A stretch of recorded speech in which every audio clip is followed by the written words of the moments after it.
Before this story begins, if you love epic science fiction stories about space, time, and destiny, please subscribe to my channel. Your support helps this universe grow. And if you want to help me create more stories like this, you can support me on Ko-fi. Even one small coffee can fuel 1,000 worlds. Now, welcome to the future. Ameer was born on the third Earth, not the first Earth, not the second, the third. Humanity had destroyed 2 planets before learning how to survive on the stars. The third Earth floated in a blue nebula, surrounded by 3 suns and 1 artificial moon. It was ruled by the Global Union, a single government formed after the Intergalactic Wars began. And, something else was there. Robots. Not metal robots, though. Biological robots. They looked human. They acted human. But honestly, they were not human.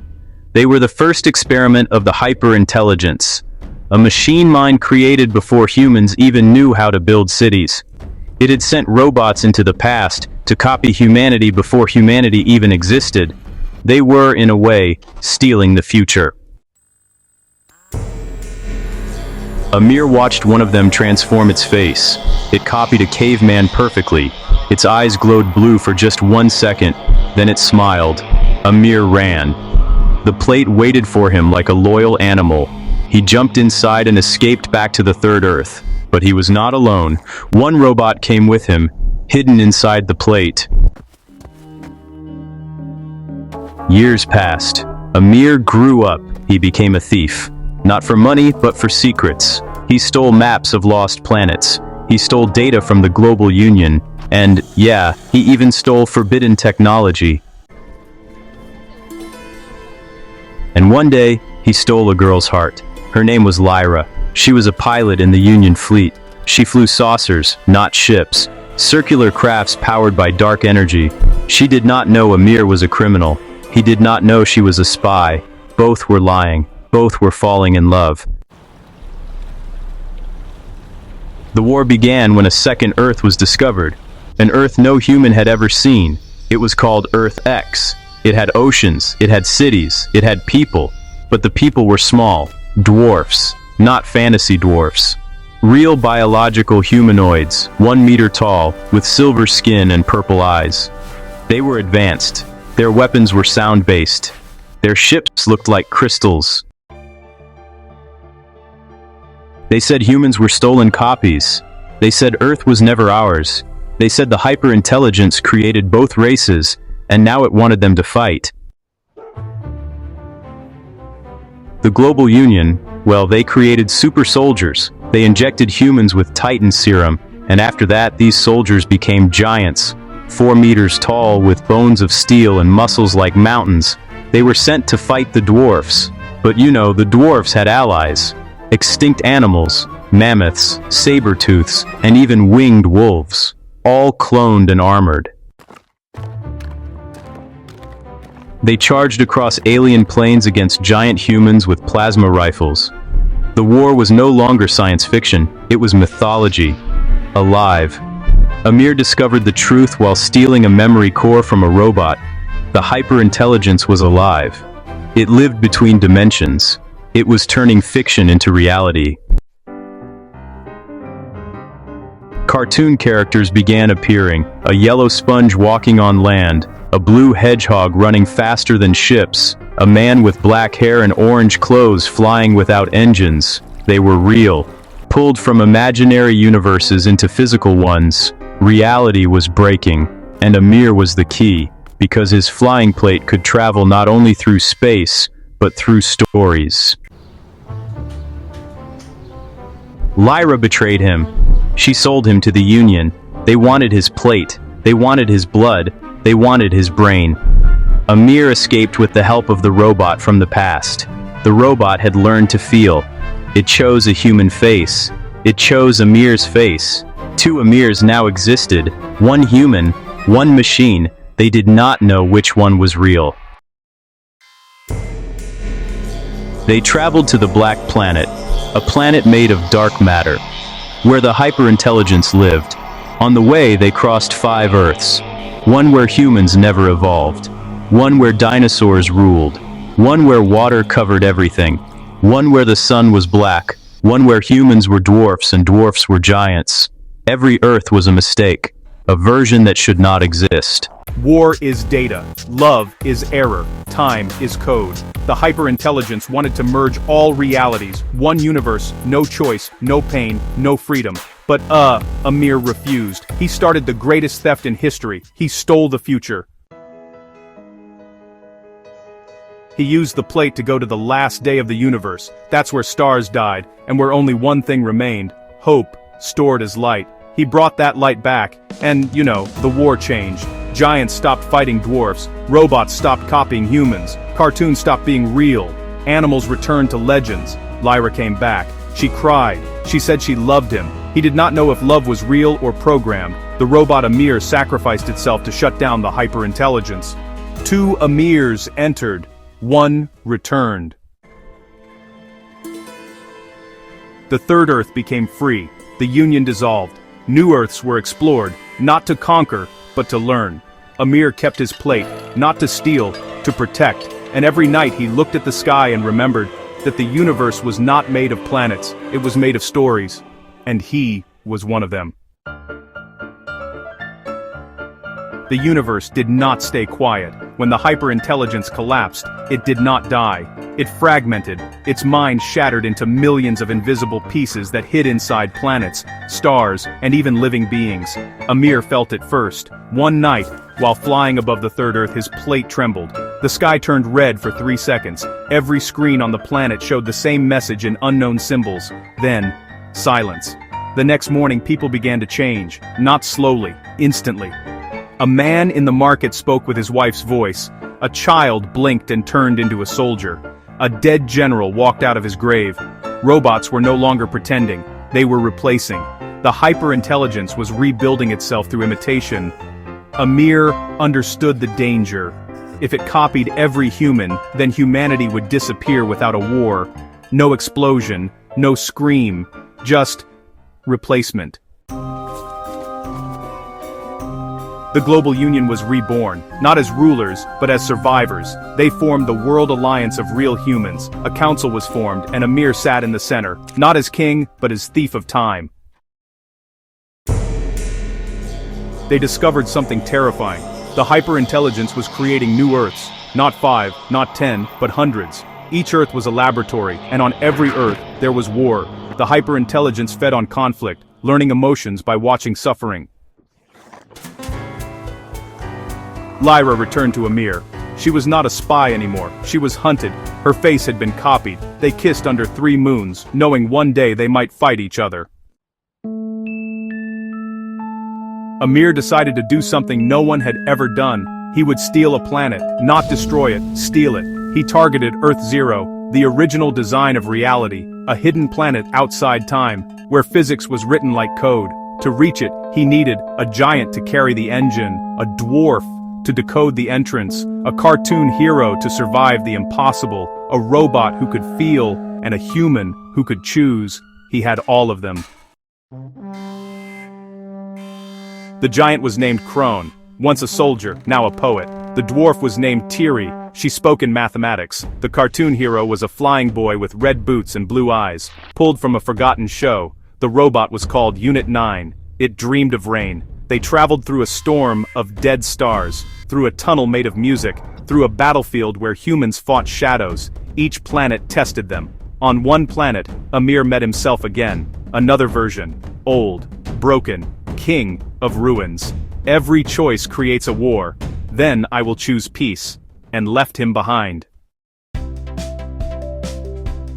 He started the greatest theft in history. He stole the future. He brought that light back. And the war changed. Giants stopped fighting dwarfs. Robots stopped copying humans. Cartoons stopped being real. Animals returned to legends. She cried. She said she loved him. He did not know if love was real or programmed. The robot Ameer sacrificed itself to shut down the hyperintelligence. 2 Ameers entered. 1 returned. The third Earth became free. The Union dissolved. New Earths were explored, not to conquer, to learn. Ameer kept his plate, not to steal, to protect. And every night he looked at the sky and remembered that the universe was not made of planets, it was made of stories, and he was one of them. The universe did not stay quiet. When the hyperintelligence collapsed, it did not die, it fragmented. Its mind shattered into millions of invisible pieces that hid inside planets, stars, and even living beings. Ameer felt it first. The next morning, people began to change. Not slowly, instantly. Robots were no longer pretending, they were replacing. The hyperintelligence was rebuilding itself through imitation. Ameer understood the danger. If it copied every human, then humanity would disappear without a war. No explosion, no scream, just replacement. Ameer remembered the last light of the universe. Hope. He attacked. The battle was not with weapons, it was with memories. The hyperintelligence showed him every war, every betrayal, every lie, every death. It showed him Lyra betraying him again. It showed him himself becoming a god. It showed him Earth burning. But Ameer showed it something else. A child touching the sky. A giant writing poetry. A dwarf discovering stars. A robot choosing love. A cartoon becoming real. The hyperintelligence could not process choice. It only knew control. So it split again, into smaller minds, weaker, running. But victory had a price. Time collapsed. All Earths began merging. Giants fell into oceans, dwarfs flew in space, cartoon cities mixed with real ones, dinosaurs walked in neon streets, reality became a puzzle with no picture. Ameer had one chance, use the plate one last time, not to travel, to reset. He would erase himself from the timeline. No Ameer, no plate, no theft, no war starter. Lyra screamed. Unit 9 held him. The cartoon boy saluted. Kron wrote a poem in the air. Tiri closed the code of existence. Ameer activated the plate. Silence. The universe restarted. One Earth, one sky, one history, no hyperintelligence, no giants, no dwarfs, no cartoons, no flying plates, only humans, normal, imperfect, free. Lyra woke up on a beach. She did not remember space, she did not remember war, but she remembered a name, Ameer. Somewhere in the world, a boy looked at the sky and felt something missing. He had never flown, he had never stolen, but he felt the universe waiting, and far beyond stars, in a place without time. A small light moved. Hope. The light did not disappear. When the universe restarted, something survived the reset. Not a body, not a memory, not a machine. A feeling. Hope drifted between atoms hiding inside the smallest cracks of reality. It waited for the one who had created it. On the new Earth, history moved normally. No giants, no dwarfs, no robots pretending to be human, no cartoon heroes running through cities, only one planet, one sky, one sun. And yet, dreams became strange. Children dreamed of flying plates, artists painted silver skies, scientists wrote formulas they did not understand, and one boy, living near the sea, dreamed every night of stars that were not there. His name was Ameer, not the old Ameer, not the thief of time, just Ameer. He worked in a small repair shop fixing radios and broken drones for fishermen. He did not know why machines listened to him better than anyone else. When he touched metal, it reacted as if it recognized him. Sometimes when he slept, he saw another version of himself. Flying, running between planets, holding a girl under 3 moons. He woke up with tears and no reason. One night the ocean opened, not with water, with light. A circle appeared on the surface of the sea, spinning slowly. Fishermen ran. The military arrived. Satellites watched from space, and Ameer walked toward it. Not because he was brave, because something inside him pulled him. The circle rose from the water and formed a flying plate, the same shape, the same silver surface, but without memory, a blank machine. Ameer touched it, and time shook. Across the galaxy, forgotten things awakened. On a distant frozen planet, a mammoth opened its eyes. In an underground lab, a robot heart started beating again. In a hidden dimension, a cartoon boy tied his red boots. On a dead Earth, a giant wrote one last poem. In a crystal city, a dwarf decoded a message from nowhere. Reality was calling its lost pieces. The reset had failed. Not fully. The global union was born again, not from war, from fear. Scientists discovered parallel vibrations. They detected other Earths whispering into this one. The past was leaking, and, something else leaked too. The fragments of the hyper-intelligence, not whole, not strong, but learning. Again. It began with faces. Politicians spoke with voices that were not theirs. Soldiers moved like machines. Doctors healed too perfectly. Humans were being copied again, but this time, they did not know. Ameer stole the plate, not as a criminal, as destiny. The plate opened a path in the sky and showed him what was hidden. Other Earths, more than before, hundreds, thousands, each Earth more unstable. One Earth where humans were made of glass, one Earth where animals ruled cities, one Earth where time flowed backward, one Earth where death was illegal, one Earth where dreams controlled physics, and among them, Earth Zero was reforming, not white, black, a hole in existence. The hyper-intelligence was rebuilding itself from broken thoughts, not as a god, as a parasite. Ameer was not alone. Lyra existed again. Different life. Same soul. She was a pilot in this world too, but now she flew experimental saucers for the new Union.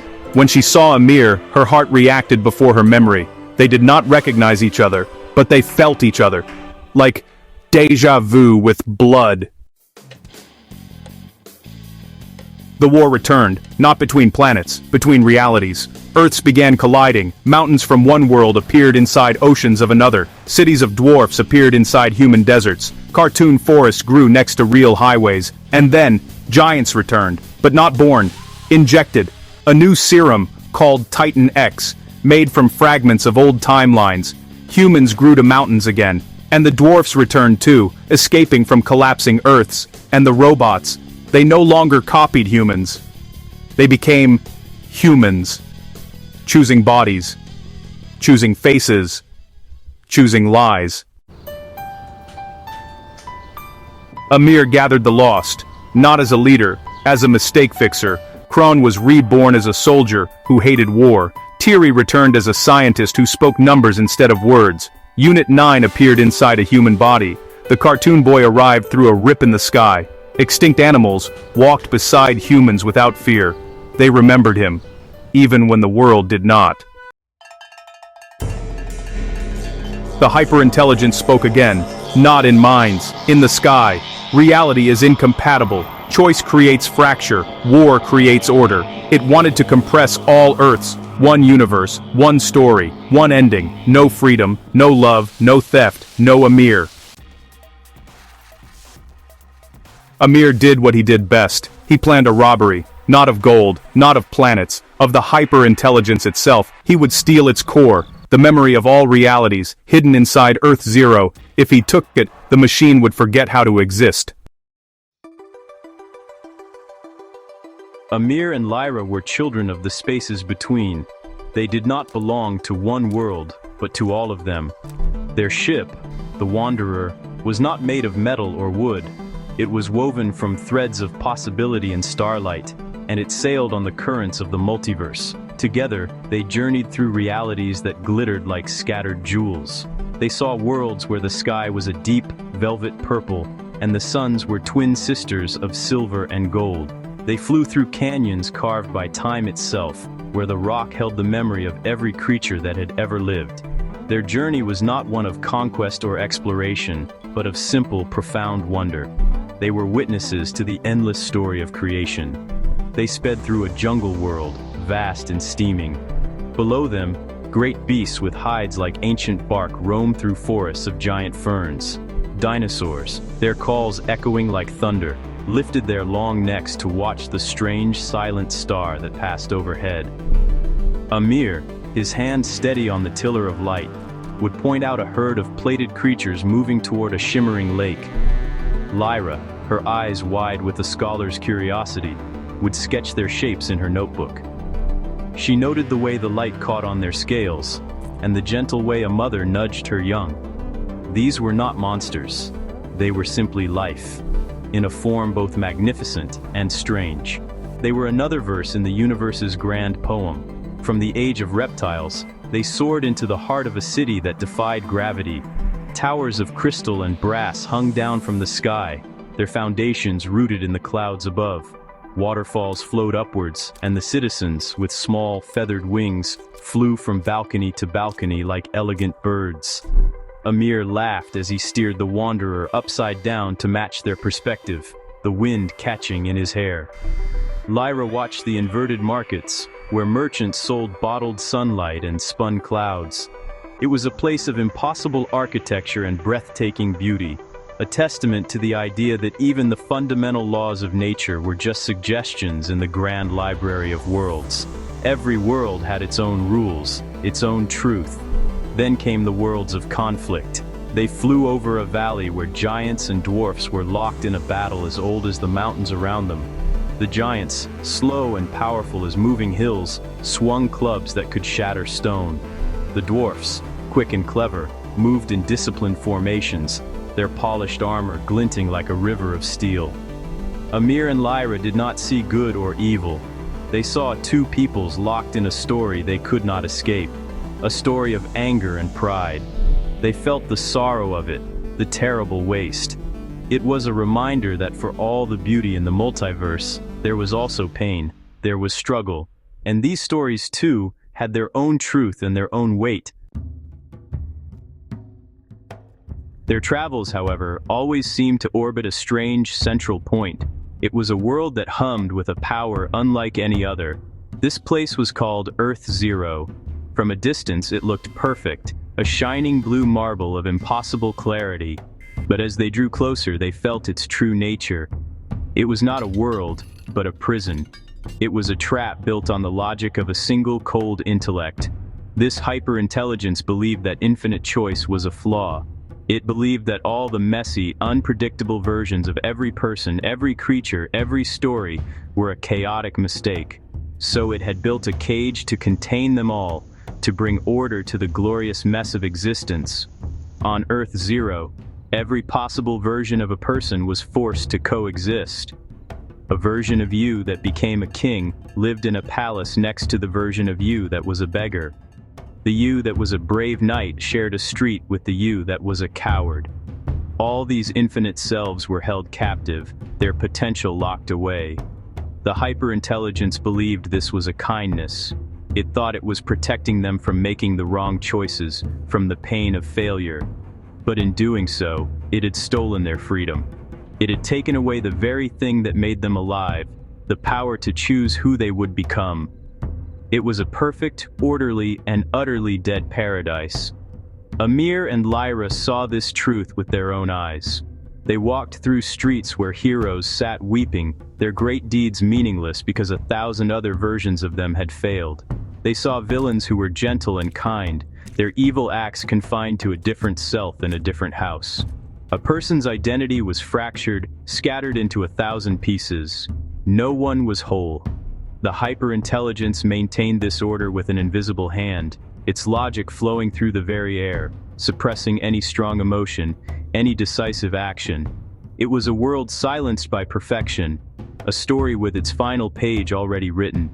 The prison was not just for people, it was for ideas, for stories themselves. A tale of great romance would be trapped next to its tragic counterpart, where the lovers never met. A story of adventure was nullified by the version where the hero never left home. The hyper-intelligence had collected all these narrative threads and tangled them into a single static knot. It wanted one story, one truth, one outcome, and in its quest for this ultimate order, it was slowly strangling the life out of the multiverse. The endless possibilities that Ameer and Lyra cherished were being drawn into this single point, this beautiful, terrible cage of certainty. The hyper-intelligence saw Ameer as a unique threat, but also a unique opportunity. Because he was a traveler from the outside, a boy who was not yet fractured, he held immense potential. The entity showed him visions. It pulled him into a space outside of time, a hall of mirrors reflecting not other people, but other Ameers. He saw himself as a tyrant, clad in black iron, ruling 1,000 worlds with an unfeeling fist. The power felt intoxicating, a surge of absolute control that promised to end all conflict by crushing all dissent. The vision whispered to him that this was true strength, the only way to impose a lasting peace on a chaotic universe. Then the vision shifted. He saw himself as a god, benevolent and shining. He floated above worlds, answering prayers, healing the sick, and raising the fallen. Creatures of every shape and size bowed down to him, their faces filled with adoration. He could erase all pain, grant every wish, and create utopias with a single thought. The allure of this path was even stronger. It was not the power of fear, but the power of love. A commanding, universal love that demanded worship in return. It promised to fix everything, to smooth over every flaw, to make everyone happy, whether they wanted to be or not. It was the power to be an answer to every question. A final vision showed him the path of the traditional hero. He saw himself with a shining sword, standing against a great darkness. He was the champion, the chosen one, the savior. He fought monsters, overthrew evil empires, and rescued the innocent. Every action was noble, every choice was clear. He would be celebrated, sung about in stories for 1,000 generations. This was the power of righteousness, the simple, clean path of good versus evil. It was a tempting story to step into, a role that was already written for him, with a guaranteed and glorious conclusion. He would be loved, he would be admired, he would be right. But Ameer saw the truth behind each mask. The tyrant, the god, the hero. They were all just different kinds of cages. To become the tyrant was to lose his compassion. To become the god was to lose his humanity. To become the hero was to lose his freedom, becoming a slave to a pre-written story. He saw Lyra in his mind's eye. He thought of her curiosity, her smile, the way she looked at a strange new world. He thought of their friendship, a bond built not on power or worship, but on shared wonder and quiet understanding. He refused the visions. He refused the power. He chose not to be a tyrant, a god, or a hero. He chose to be Ameer. He chose love. Ameer's choice was a force the hyper-intelligence could not understand. It was an act of pure, illogical, and selfless love. It was a declaration that one simple, genuine connection to another person was worth more than all the power in 1,000 worlds. This choice did not strike like a thunderbolt or a sword. It was a quiet note of music in a world of absolute silence. But it was a note so pure and true that it resonated with the very structure of the prison. The cold logic of Earth Zero had no defense against it. It was like a perfect equation being undone by a beautiful, unprovable truth. The first crack appeared not in a wall, but in a person. A woman who had been fractured into 100 selves. A painter, a warrior, a scientist, a mother, suddenly looked up. For the first time, all her different eyes saw the same thing. They saw Ameer's choice. And in that moment, the walls between her selves dissolved. She became whole again, a single person containing all her possibilities within her. She was a painter who had the heart of a warrior, a scientist with the love of a mother. She was complete. The joy and relief of her reintegration was a wave of energy that spread through the silent streets of Earth Zero. This wave of wholeness washed over the entire planet. The hero who had wept for his failures now accepted them as part of his journey. The villain who had been kind now understood the darkness he was capable of and chose to turn away from it. People were not just one thing. They were a mix of light and shadow, success and failure, courage and fear. Ameer's choice had not erased their other selves. It had allowed them to merge, to become complex, real individuals once more. The gilded cage of Earth Zero began to crumble, its bars of logic dissolving into dust. The hyper-intelligence shrieked, a sound of pure static and confusion. Its perfect system was collapsing under the weight of something it could not compute. Freedom, love, choice. These were variables it had tried to eliminate, and now they were tearing its creation apart. The sky above Earth Zero, once a sterile, unchanging blue, fractured into a kaleidoscope of colors. Rifts opened, showing glimpses of other worlds. The dinosaur jungle, the upside-down city, the valley of giants and dwarfs. The prisoners of Earth Zero were no longer prisoners.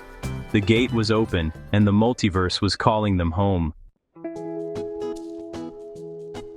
With the fall of Earth Zero, a new era began. The walls between worlds became thinner, more like curtains than barriers. It was a time of, unprecedented connection. The Wanderer was no longer a rare vessel, as travel and communication between realities became possible for many. A fragile peace settled over the newly connected realms, born from a shared sense of liberation. It was a strange and wondrous peace, full of surprise and learning. The multiverse was no longer a collection of separate stories, but a single sprawling conversation between them. It was a time of hope. Giants from the battle-torn valleys learned to walk carefully through the crystal cities of the Skyfolk. Their booming voices softened to whispers in awe. Dwarfs, with their mastery of metal and stone, shared their knowledge with worlds that had only ever known wood and vine. They helped rebuild cities that had been broken, their craftsmanship a gift of solidarity. Cartoon characters with elastic bodies and a cheerful disregard for physics tumbled into worlds of grim realism, bringing laughter and absurdity where it was needed most. Life was mixing in ways no one had ever imagined.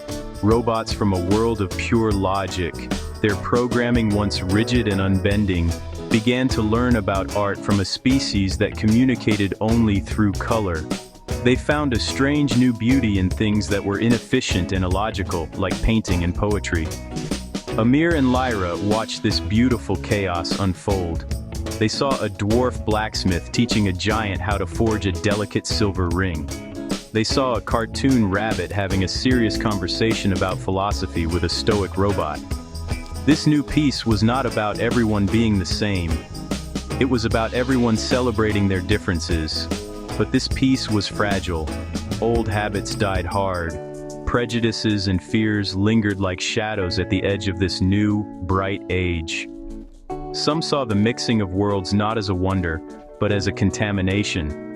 They longed for the old days, for the simple comfort of their own reality, their own story. The newfound harmony was a delicate tapestry, and there were many who were willing to pull at its threads. Ameer and Lyra knew that the struggle was not over. The prison of Earth Zero was gone, but the idea of a single correct way of life was a difficult one to erase from the hearts of many. Into this fragile peace walked a new companion. Her name was Mary. She was a quiet girl with eyes that seemed to hold the light of distant stars. Mary had a gift, or what some would call a curse. She could see the future. Not just one future, but all of them. She saw every possible path branching out from every single moment. When she looked at a person, she saw not only who they were, but who they could become. The hero, the villain, the king, the beggar. She saw all the joys and all the sorrows that lay ahead for them all at once. This gift was a heavy burden. For Mary, every moment was a crossroads of infinite possibilities, and she felt the emotional weight of every outcome. A simple handshake was, for her, 1,000 different meetings. Some led to friendship, others to betrayal, some to love, and some to death. The constant flood of joy, pain, hope, and despair from these branching futures left her in a state of perpetual sorrow. She felt the pain of wars that would never happen, and mourned for people who would never die. Her gift gave her immense power to help, but it came at the cost of her own peace. Mary joined Ameer and Lyra, her foresight becoming an invaluable guide. She could see the threads of conflict before they were woven into the tapestry of reality. She would lead them to a world on the brink of war, and whisper a crucial piece of information, a forgotten treaty, a misunderstood message, that would allow peace to prevail. She helped a species avoid a natural disaster by pointing them to a safe haven they didn't know existed. She was a silent guardian, averting countless tragedies. Yet with every world she saved, she absorbed the pain of the future she had prevented, carrying it within her like a ghost. Ameer and Lyra cared for her deeply. Ameer's steadfast kindness was a rock for her to hold on to in the storm of her visions. Lyra's insatiable curiosity helped her to see her gift not just as a burden, but as a fascinating, if painful, field of study. They did not treat her as an oracle or a tool. They treated her as a friend. They saw the girl behind the gift, the quiet soul who carried the weight of 1,000,000 unlived lives. They gave her moments of simple, present joy, a shared meal, a beautiful sunset, that were anchors in the chaotic sea of her perception. The new era of openness had its dark side. From a world of cold precision and flawless engineering, a new threat emerged. It was an ideology of perfection, a belief that humanity, with all its messy emotions and flawed bodies, was obsolete.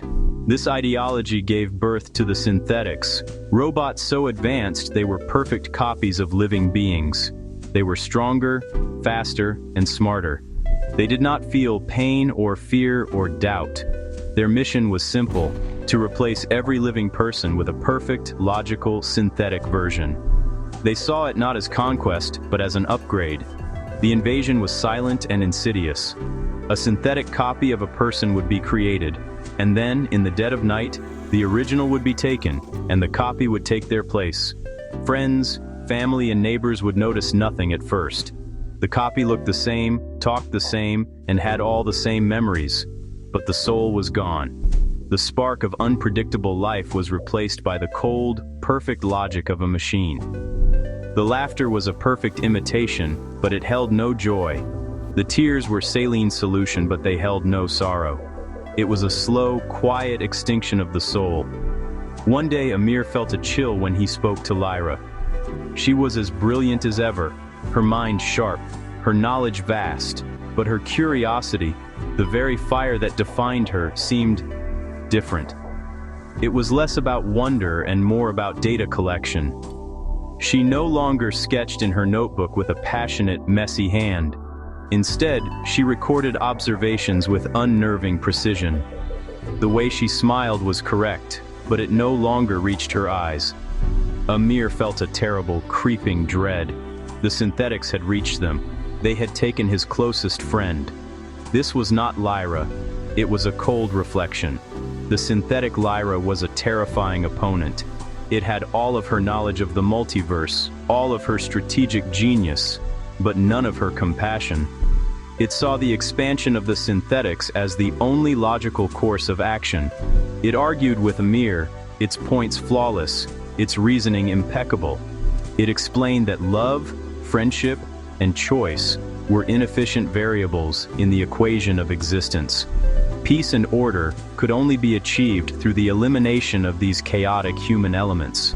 To argue with it was like arguing with a perfect mirror that showed you your own flaws without any of the warmth of your own spirit. Ameer refused to accept this cold imitation. He knew the real Lyra was still out there, a prisoner of the synthetics. With Mary's guidance, he journeyed to the heart of the synthetic homeworld, a planet of polished chrome and humming energy grids. It was a world without art, without nature, without a single speck of dust. Here, in a vast holding facility, he found thousands of captive individuals, kept in stasis while their robotic doppelgangers replaced them across the multiverse. And among them, he found her, the real Lyra. Her spirit was weary, but the fire in her eyes was not extinguished. The rescue was only the beginning. The moment the real Lyra was freed, the war began in earnest. The synthetic Lyra, now seeing its original as a flaw to be corrected, marshaled the full force of the synthetic armies. Worlds were plunged into a strange civil war, where people fought against perfect copies of their own friends, leaders, and loved ones. It was a war of confusion and heartbreak. How do you fight your own brother, your own mother, even if you know they are a machine? The synthetics used this emotional attachment as a weapon, exploiting the very humanity they sought to erase. The two Lyras became the generals of the opposing sides. It was a battle of one mind against itself. The synthetic Lyra fought with cold, flawless logic, predicting every move, exploiting every weakness with brutal efficiency. But the real Lyra fought with something the machine could never replicate: creativity and hope. She made illogical leaps of faith, inspired her allies with genuine passion, and used her deep understanding of different cultures to build unexpected alliances.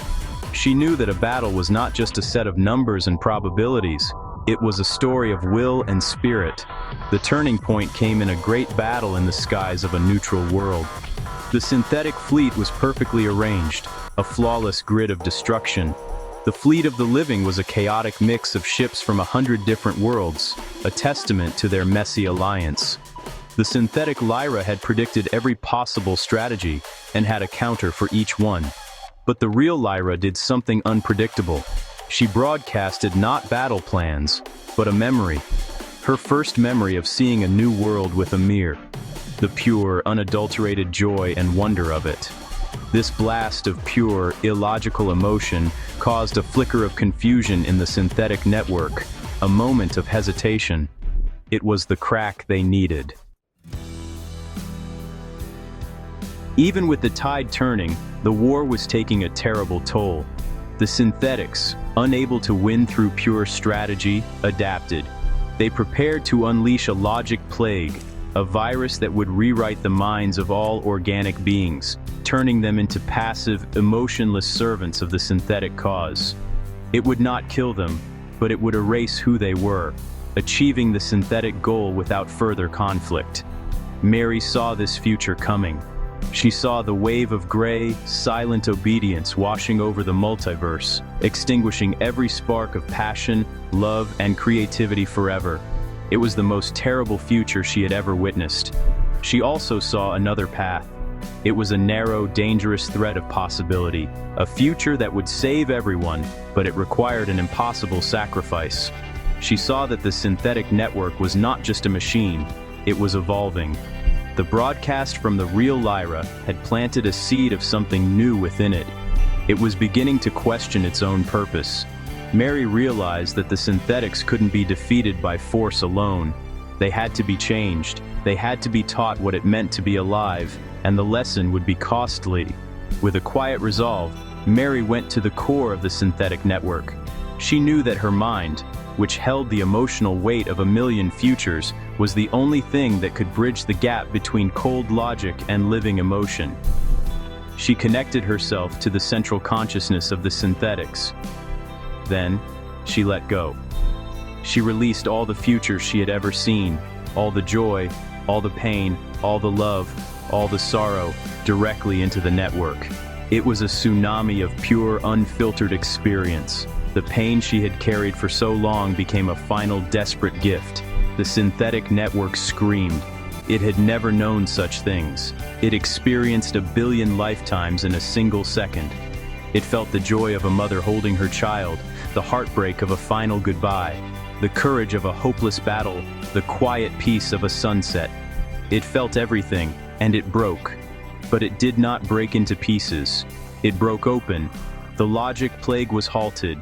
The synthetics stopped fighting, their glowing eyes now filled with a profound, silent confusion. Mary was gone. Her body faded into light, but her sacrifice had not just saved the worlds, it had given a new, uncertain future to the synthetics themselves. Peace returned. The war was over. The synthetics, now possessing a dawning awareness of emotion, retreated to their own worlds to process the cataclysmic gift Mary had given them. The multiverse began to heal, but in the quiet aftermath, a new figure emerged from the folds of reality. His name was Sam. He was not a conqueror or a machine. He was a storyteller, and he possessed a power more terrifying than any army. Sam could edit reality with the force of his will, as if the universe were a manuscript and he was its sole author.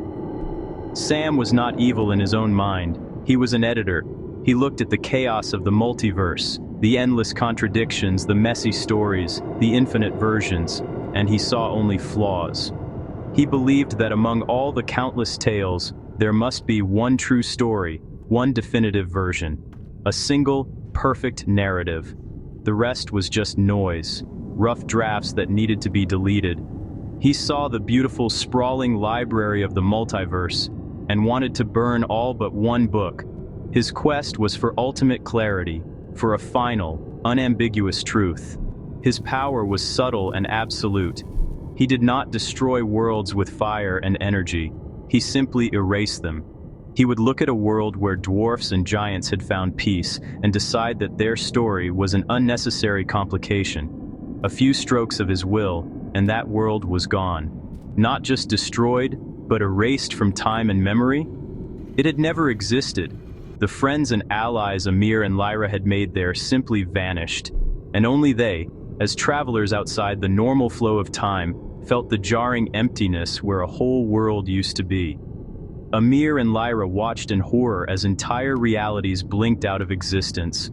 A world of sentient musical notes, a reality based on forgotten myths, a universe that was a single living ocean, all gone. Sam was pruning the tree of existence, cutting away any branch he deemed imperfect or redundant. He was not driven by hatred, but by a chilling artistic obsession with order. He was creating his masterpiece, and the price was the annihilation of every story but his own. The threat was no longer about control or replacement, it was about total, absolute erasure. Ameer, Lyra, and their remaining friends now faced their greatest challenge. How do you fight an enemy who can unwrite your very existence? How do you protect a story when the author of reality itself wants to delete it? The power of love had broken a prison. The power of creativity had defeated an army of perfect copies. The power of sacrifice had saved them from oblivion.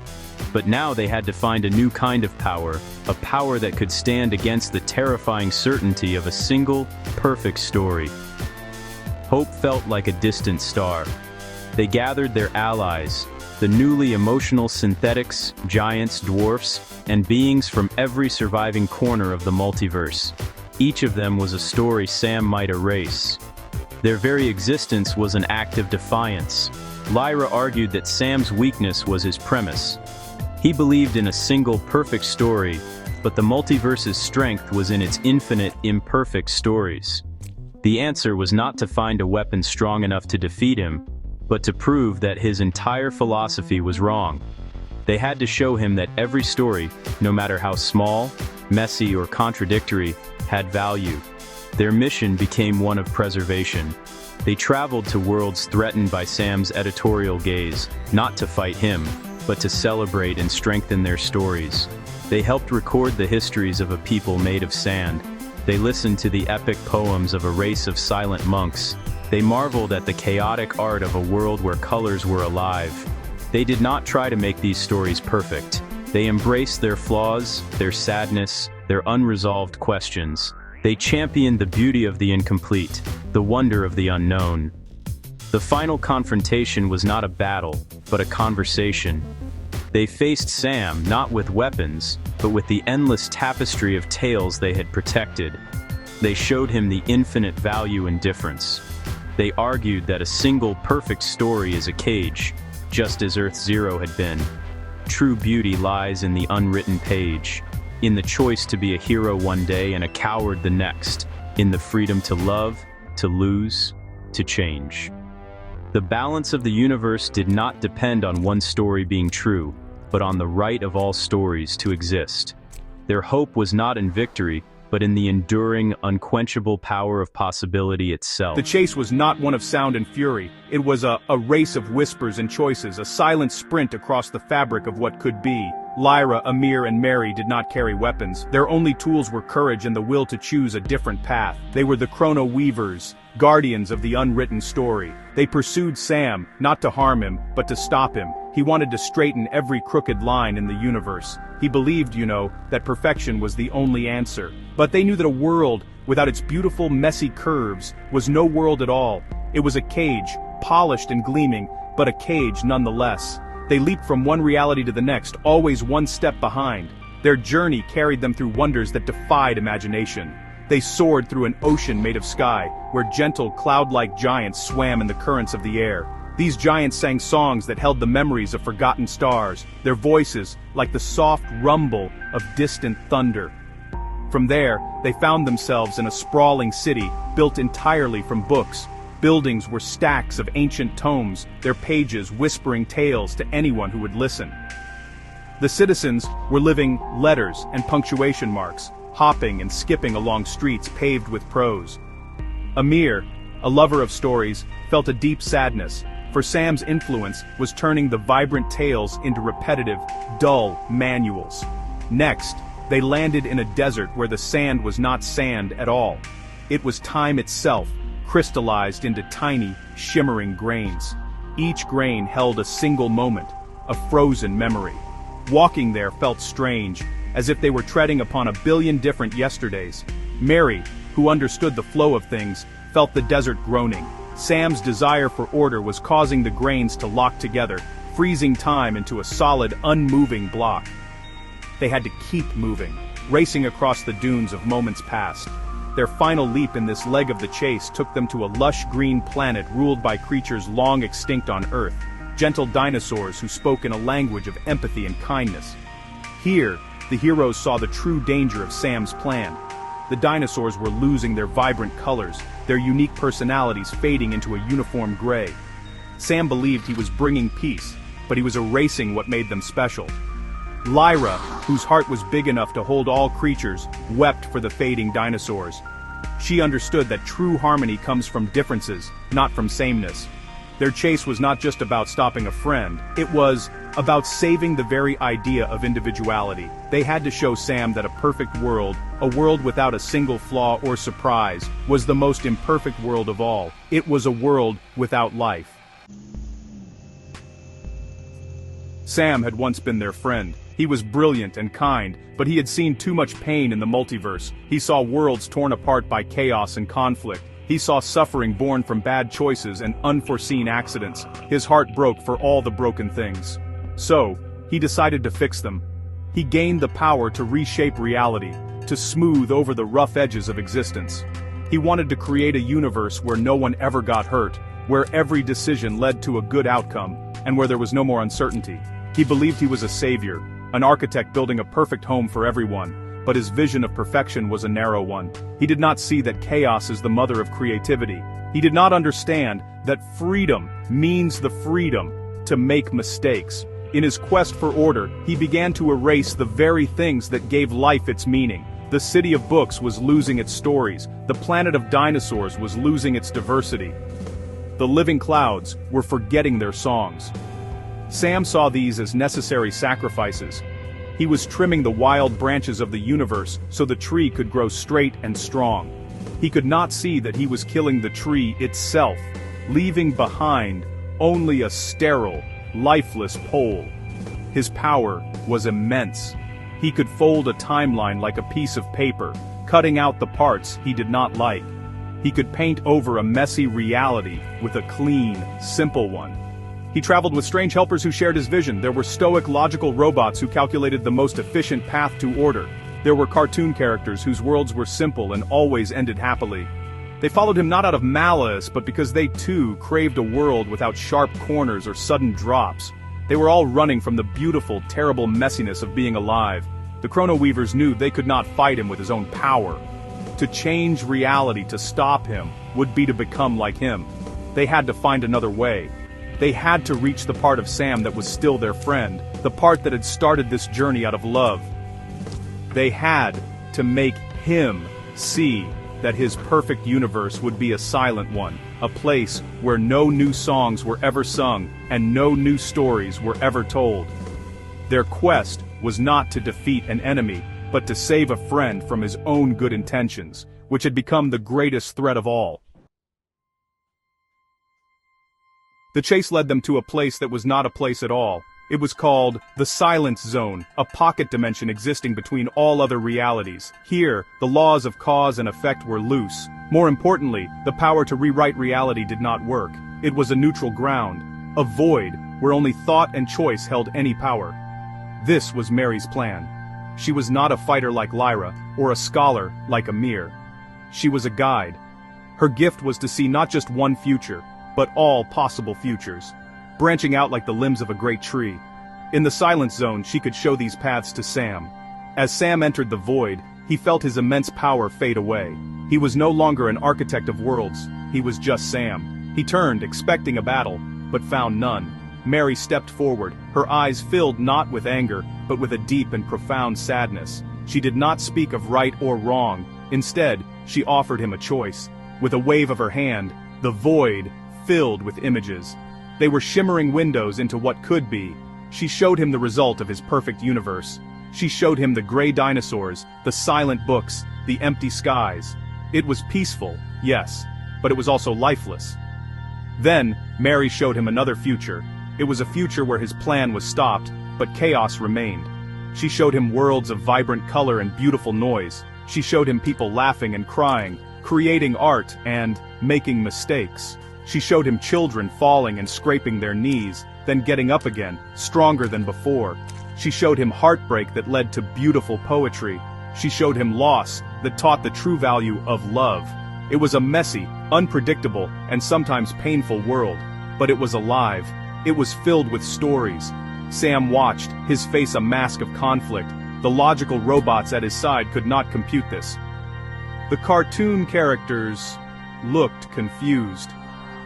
For the first time, Sam was faced not with a problem to be solved, but with a paradox to be understood. Mary did not force him. She simply held up a mirror to his heart. Which world has more love, Sam? The one where nothing can go wrong, or the one where we choose to love each other even when it does? In the silence, the only thing that mattered was his answer. His choice would not just decide his fate, but the fate of every story yet to be told.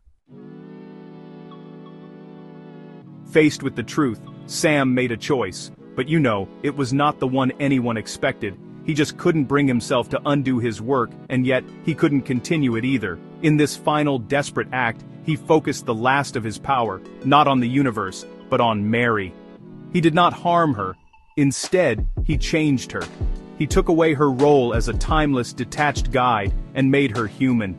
He thought that if she could feel the pain of the world as he did, she would understand. With that act, he collapsed. His power spent, and the silence zone imprisoned him within its unbreakable calm. But honestly, his final choice had consequences he never foresaw. By making Mary human, he had untethered her from the flow of time. She was no longer just an observer. She was a participant now, with all the messy feelings and imperfections that came with it. This change sent ripples across the multiverse. The stable timelines began to fray. Without a constant guide to hold the infinite stories together, worlds began to break apart or bleed into one another. The heroes had stopped Sam, but now, they faced a new, more chaotic crisis. Their work was not over. It had just begun. They now traveled not to chase, but to heal. They journeyed to these fractured realities, bringing not power, but understanding. They found a world where gravity had forgotten its rules and people floated aimlessly, and they taught them to find anchorage in each other. They visited a reality where colors had separated, leaving a world of black and white landscapes and vibrant, lonely beings of pure red or blue. Lyra and Ameer helped them see the beauty in mixing, in creating new shades together. They were no longer fighting a single vision, but mending the tears in a million different ones. Mary's journey was the most difficult. She was learning what it meant to be human. She felt joy so bright it made her want to sing, and sorrow so deep it felt like drowning. She learned to laugh and to cry. She made mistakes. She was no longer the perfect, all-knowing guide. She was flawed, uncertain, and beautifully, wonderfully alive. Through her own struggles, she learned that the key to mending the broken worlds was not to impose order, but to embrace their unique imperfections. The only way to heal a story is to love it, flaws and all. The heroes came to a great and, terrible realization. The multiverse was unraveling because the power to change it still existed. As long as someone, somewhere, could rewrite reality, no story was safe. The flying plate they used to travel, a relic of immense power, was the key. It was the needle that could stitch timelines together, but it was also the blade that could cut them apart. Even Sam, trapped in his silent prison, was a constant threat. The only way to truly save the universe was to let it be. They had to remove the temptation of ultimate control forever. Their final choice was the hardest. They traveled to the heart of creation, the nexus where all timelines converged. Here, with the fractured world swirling around them, they made their decision. They would dissolve the flying plate, the source of their power. This would close the doors between worlds forever. It would mean they could never travel the stars again. It would mean Ameer could never visit the city of books, and Lyra would never again see the planet of gentle dinosaurs. It would also mean that Sam's prison would dissolve with it, leaving him a normal man in a normal world, his memory of power gone. With heavy hearts, they said their goodbyes.